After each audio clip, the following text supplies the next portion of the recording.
For centuries, Venice has presented an architectural contradiction. Millions of tons of marble and heavy stone apparently hovering over the surface of a calm lagoon. But that image is easily broken.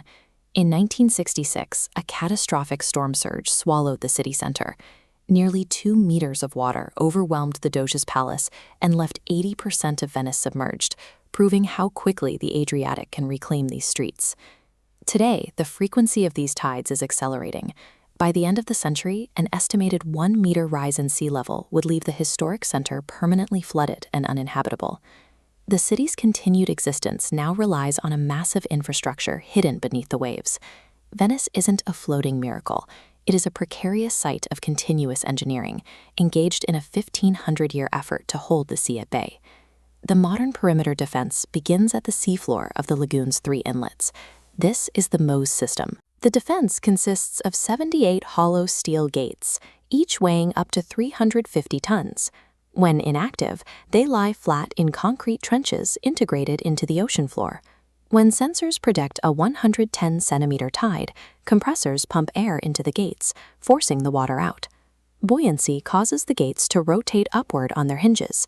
In 30 minutes, they form a wall holding back a 3-meter surge, isolating the lagoon from the Adriatic. Since its first successful test in 2020, Mose has kept the city dry dozens of times.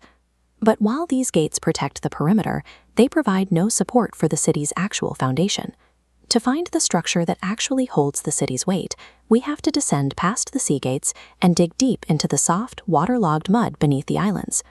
Beneath the palaces, millions of wooden piles were driven through soft silt to compress the clay, creating a stable platform. 1,500 years later, they remain intact. The mud's oxygen-free environment prevents rot, and absorbed minerals have gradually hardened the timber into stone. The structural integrity of Venice depends entirely on maintaining the specific chemical environment in the mud. If that balance is disturbed, the foundation of the city is at risk. But the defense system is now creating a new problem. With sea levels rising, the Mose gates may soon need to close 200 times a year, essentially transforming the lagoon into a permanently sealed basin. When the gates stay closed, the natural tides can no longer flush the lagoon. The water becomes stagnant, trapping sewage and agricultural runoff inside the city's canals. This stagnation triggers massive algae growth. As the algae die and decompose, they consume the dissolved oxygen, killing off marine flora. This creates a direct conflict between the city's survival and its environment.